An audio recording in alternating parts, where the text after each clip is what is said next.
বিঘা ও না রে এই কামি ও হয়েছে একটু এবার না হেডে ওটা অভিজ্ঞতা এই দেখেন গাটা সমস্যা কি মিয়া 10টা পরে নষ্ট হলে কোনো সমস্যা নাই দেখেন কি লাল ওরে আল্লাহ মারাত্মক লাল এটা কথা তো ভালোই। নমস্কার দাদা। নমস্কার। এই গ্রামের নাম কি দাদা? পশ্চিম বাজুয়া। পশ্চিম বাজুয়া। হ্যাঁ। তো এই যে মাঠ বাজুয়া ইউনিয়নের 8 নম্বর ওয়ার্ড। 8 নম্বর ওয়ার্ড না? তো আপনারা যে এই মাঠে শুধু কি তরমুজ আর কি করেন? তরমুজ আর ধান। আর কিছু করেন? ধান না। আর কিছু করেন না? এই যে আমরা এই যে রবি শস্য এই সময় লাগাই তরমুজ। হ্যাঁ। এটা হচ্ছে আপনার আমরা লাগাই হচ্ছে জানুয়ারি ফেব্রুয়ারি মাসে। এই ফেব্রুয়ারির 10-15 তারিখের ভিতরেই লাগানো হয়ে যায়। জানুয়ারির 15 থেকে শুরু করে, ঠিক আছে? আর এই হারভেস্টিং এপ্রিল মে শেষ হয়ে যায়। তারপর ধান লাগাবেন। আর তারপরে এখান থেকে আর 2 মাস পরে শ্রাবণ মাসে ধান লাগাবো সব। আর তো ধান কেটে আবার আমি যেটা জানতে চাচ্ছি, এই তরমুজ তো বাংলাদেশের বিভিন্ন জায়গায় হয় না, এইখানে হয়। তো এই তরমুজ বিঘা প্রতি আপনাদের কি রকম খরচ হয় এটা জানতে চাচ্ছি। এটা বিঘা প্রতি মনে করেন 25,000-30,000, যারা হচ্ছে নিজেদের জমি যারা করে তাদের 20 থেকে 25,000 টাকা খরচ। আর যারা হারি, অনেকে তো যাদের জমি নেয় তারা হারি নেয়, তাদের ক্ষেত্রে 30,000 ওভার হয়ে যায়। 30,000? হ্যাঁ, কারণ কি 10,000 টাকা হারি বিঘা। আচ্ছা, তাহলে ওই খরচটা তার বেশি। মনে করেন এই 1 বিঘাতে কি রকম তরমুজ হয়? 1 বিঘাতে মনে করেন ভালো ফসল হলে 1500 পর্যন্ত মাল হয়। 1600 কেজি না, পিস 1500 পিস। তো 1500 কয় টাকা দাম হয়? তাতে 1.5 লাখ। 1.5 লাখ টাকা, মানে 30,000 টাকা ইনভেস্ট করে ফলন ভালো হয়, ঠিক আছে, 1.5 লাখ। আবার যদি খারাপ হয়ে যায় তখন এবছর যেমন শতকরা 70% কৃষক মার, মানে ফলন লস, ফলন ভালো হয়নি। কারণ কি ওই যে একটা হালকা বৃষ্টি হয়েছে, আর আমাদের তো এই যে এটা উপকূল এলাকা, এখানে লবণাক্ততার পরিমাণটা বেশি। হালকা বৃষ্টি হলে লবণ উঠছে, এই যে দেখেন রাস্তার সাইড দিয়ে এসব ক্ষেত একটাও বিক্রি করতে পারিনি। এই যে যা দেখছেন, এই যে এই ক্ষেত বিক্রি করতে পারিনি, এই ফলন হয়নি, দেখছেন? এই যে ওই সব ক্ষেত ফেলানো, এই যে এগুলো ওই পড়ে আছে, একটাও বিক্রি করতে পারিনি, কারণ লবণ উঠে বৃষ্টিতে সব 1 কেজি 1.5 কেজি হয়েছে, হয়ে গাছ মরে গেছে। সাগর কি পাশেই? এই বঙ্গোপসাগর তো, এই সুন্দরবন, এই মোংলা, এখান থেকে মাত্র 10 কিলো মাত্র সুন্দরবন। হ্যাঁ, এখান থেকে অনলি 8 কিলো আমাদের সুন্দরবন, অনলি 8 কিলো। আমরা তো উপকূল একেবারে সুন্দরবনের ইসের মানুষ। হ্যাঁ, এজন্য আমাদের এলাকায় যে ধান মানে অন্য ফসল চাষ করবে, এখানে তো আমাদের পানির সংকট। মনে করেন বোরিং করে সেটা ওঠে লবণ পানি, আর এই লবণ পানিতে তো ধান হওয়া সম্ভব না। কিন্তু আমাদের এই যে তরমুজ করতে গেলে তার বোরিং লাগে না। এই যে এই সব দেখেন প্রত্যেকের এই জমিতে এই যে ছোট ছোট পুকুর কাটা খাল আছে, ওই যে দেখেন এই মাঠের ভিতরে সব দেখেন পুকুর, ওই যে দেখছেন, এই পানি দিয়ে আমরা চাষ করি। আর এই মানে বর্ষা মৌসুমে এখানে মাছ থাকে, সেই মাছগুলো এখন সারা মাঠ তো ডুবে যায়, তখন ডুবে যায় বলতে আমরা ধান লাগাই, ঠিক আছে? আর এইগুলোতে সব তখন থাকে, ডোবা থাকে, মানে ওই রকম না। আমাদের তো জোয়ার ভাটা হয়, বুঝছেন? মনে করেন এই এখন পানি ভরে গেল, আবার 2 ঘন্টা বা 6 ঘন্টা পরে ভাটায় পানি, মানে এখানে জোয়ার চলে আসে, জোয়ারের পানি চলে আসে। হ্যাঁ, জোয়ারের পানি। এটা তো আমাদের সব নদীর সাথে সম্পর্কিত। যে আপনারা নদী পাড়ে আসছেন না, ওই নদী তো ওই বসন নদীর সাথে আমাদের পুরা, আমরা তো একটা দ্বীপের মতো এলাকা। এটা এই 5টা ইউনিয়ন, দাকপ উপজেলার এই 5টা ইউনিয়ন একটা দ্বীপ, আবার ওই পাশে 2টা ইউনিয়ন একটা দ্বীপ, ওই পাশে 2টা ইউনিয়ন একটা পৌরসভা, চালনা পৌরসভা, এটা নিয়েও একটা দ্বীপ। এটা চারিপাশে নদী। খুলনা যাইতে হলে নদী পার হয়ে যাইতে হবে। এখান থেকে যাইতে গেলে 3টা নদী, একটা ব্রিজ আছে, আরো 2টা, পদ্মারগঞ্জ ফেরি, আবার পানখালি ফেরি, তারপরে যেতে বটেঘাটা ব্রিজ পার হয়ে খুলনা, আবার মংলা যাইতেও ব্রিজ যেতে গেলেও ওই যে যেটা পার হয়ে আমরা আসছি, পশুর নদী পার হতে হবে আপনাদের। তবে ওদিক দিয়ে পথ বেশি, এদিক দিয়ে মাত্র আমার বাড়ির থেকে খুলনা ইউনিভার্সিটির 30 কিলো পথ একেবারে। ও তো কাছে, এই যে এখান থেকে কাছে, সোজা পথ। জাস্ট নদীর জন্য একটু টাইম বেশি লাগে, নদীর জন্য পারাপারে একটু সময় বেশি লাগে। তাহলে আমি যেটা বুঝলাম যে 1 বিঘাতে আপনার যদি পার্সোনাল নিজের জমি হয় তাহলে 20-25 হাজার খরচ হয়। আর যারা ওই কি বলে হাড়ি নেয় তাহলে তাদের 30,000 টাকা খরচ হয়। আর ভালো ফলন হইলে 1 লাখ টাকা, 1 লাখ টাকার উপরে 1.5 লাখ টাকা সেলস। আর যদি নরমাল এবার যেমন লসে আছে, মনে করেন যে 20% লোক টাকা পেয়েছে, আর 80% লোকের কিন্তু খুব খারাপ অবস্থা। আর এই এলাকা, আমাদের এলাকাটা তো সব একেবারে কৃষক সবই, মানে শতকরা 99% কৃষক। এদিকার মানুষ কি ওই মানে যে মৎস্য চাষের সাথে কেউ ইনভলভ? না না না না না, কারণ এখান থেকে নদী তো অনেক দূরে, নদীর মনে করেন এই যে বর্ষা মৌসুমে যখন এই যে এখান থেকে জাল টাল পাতে কিছু মাছ টাছ ধরে, এইভাবে ছাড়া কোনো ওই মানে এমনি পেশাদার ভাবে কেউই না। আচ্ছা, এদিকে কেউ যায় না। ওই কারণ এই তরমুজ করেই মানুষ ভালো হয়েছে, আবার এই তরমুজ করেই সব এখন।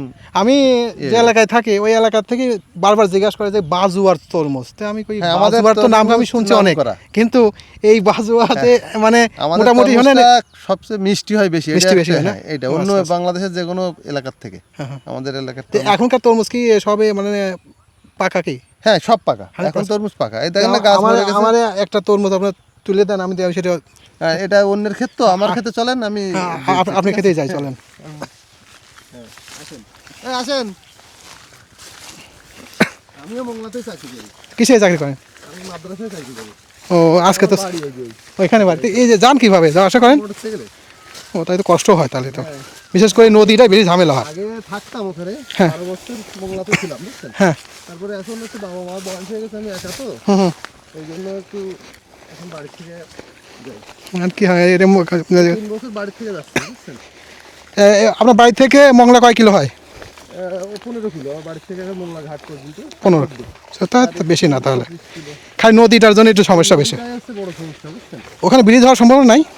হ্যাঁ ব্রিজ হবে তো, এটা এই হচ্ছে আমার জমি, বুঝছেন? এটা আপনার জমি? বিক্রি হয়ে গেছে, বিক্রি হয়েছে? পোলারটা বিক্রি করে দিচ্ছি। ও আচ্ছা আচ্ছা।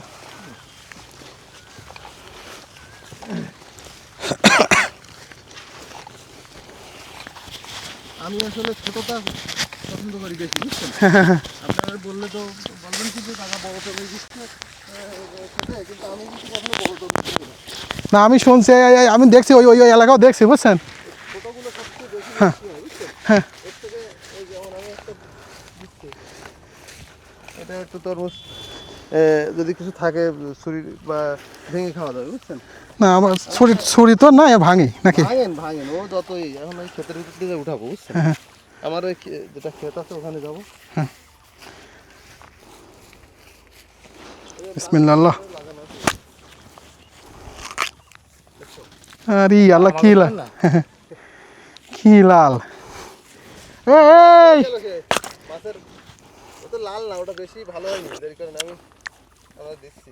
মাছ তো মিষ্টি, কিন্তু বড় তরমুজ, বুঝছেন? আর একটা ঝামেলা কি হয়েছে, এই যে 2-3 দিন বৃষ্টি হচ্ছে না, এখন মিষ্টিটা কম পায়। যদি বৃষ্টি না হতো, হ্যাঁ, তা ওই তরমুজ দেখতেন মধুর থেকেও মিষ্টি। বৃষ্টি হলে তরমুজের মিষ্টতা কমে যায়, তাই? হ্যাঁ। এই আবার যদি 2 দিন রোদ হয়, তারপরে রোদের সময় এসে খাবেন, তা মনে করবেন মধুর মতো, তাই? কারণ ওটা পানির জিনিস তো। মানে এটা রোদের সাথে সম্পর্ক ভালো এর, এক কথা। এই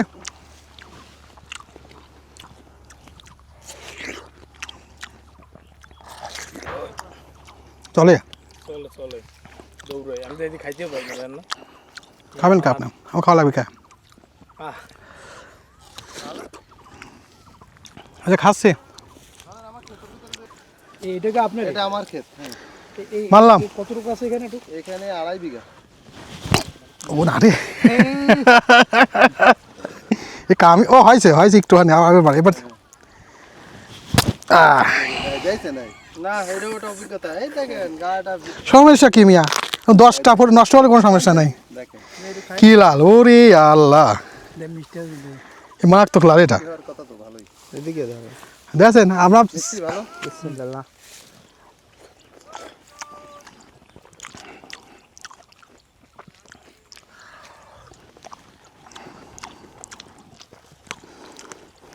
নাও বাবা, নেন। ও ভাই খাওয়া যায় না ভাই, বহুত খাইছি। কেন আর খাবো না, প্রচুর খাইছি। ন্যাচারাল, মেডিসিন দিয়ে পাকায় না এটা। মেডিসিন দিয়ে পাকায়, কিন্তু আমরা ওইসব দেই না। কারণ কয়টা দেবে কোন? এটা সমস্যা তো এইটাই। হ্যাঁ, আমার এই যে এখানে 4 বিঘা ক্ষেত আছে, ওই পাশে 1.5 বিঘা, 2.5 বিঘা, এই কয়টা দেবো? এখানে মনে করেন 3000 পিস তরমুজ হবে, তা 3000 পিস তরমুজ দিয়ে কিনা মেডিসিন দেবে? সমস্যা এইটা। একজনের 10 বিঘা, এটা 10 বিঘার 8 বিঘার প্লট, তাই কিনা দেবে মেডিসিন ওইসব কোন? আমরা ওই তরমুজ ন্যাচারাল ভাবে যেটা হবে, তবে পোকার জন্য স্প্রে করা হয় সব সময়। ওটা তো সব খেতেই করা লাগবে। কারণ পোকা হলে গাছ নষ্ট করে ফেললে তো ফল হবে না। 2-3 রকম পোকা আছে, তাই? এটা হ্যাঁ। যেমন একটা ফল ছোটবেলা যখন এরকম ফল আসে, তখন কিন্তু ফল ছিদ্র করে ফেলে, হ্যাঁ, ওই লেদা পোকা বলে। ওটার বিষ স্প্রে না করলে তার ক্ষেত শেষ। ওই যেখানে আল দেবে, ওই সে তরমুজ কোড়া হয়ে যাবে, বেঁকা হয়ে যাবে, শুকায় যাবে। তাই? হ্যাঁ। এই জন্য তো তখন হচ্ছে পোকা মারা ওষুধ তো দিতেই হবে এটা। হ্যাঁ, তার মানে আপনারা ও বিষ মিশান না, মিশাই ওনারা ব্যবসায়ীরা করে। আমি এই সারা 3 মাসে মাত্র 4বার স্প্রে করছি। ওটা তো জাস্ট ফলন মানে জিনিসটা ভালো থাকার জন্য দেন। হ্যাঁ, গাছটা ভালো রাখার জন্য এই, কারণ গাছ ভালো না থাকলে ফল হবে না। রাইট, এটা হচ্ছে বড় কথা আমাদের। ঠিক আছে দাদা, অনেক অনেক ভালো গুরুত্বপূর্ণ কিছু তথ্য দিয়েছেন। হ্যাঁ।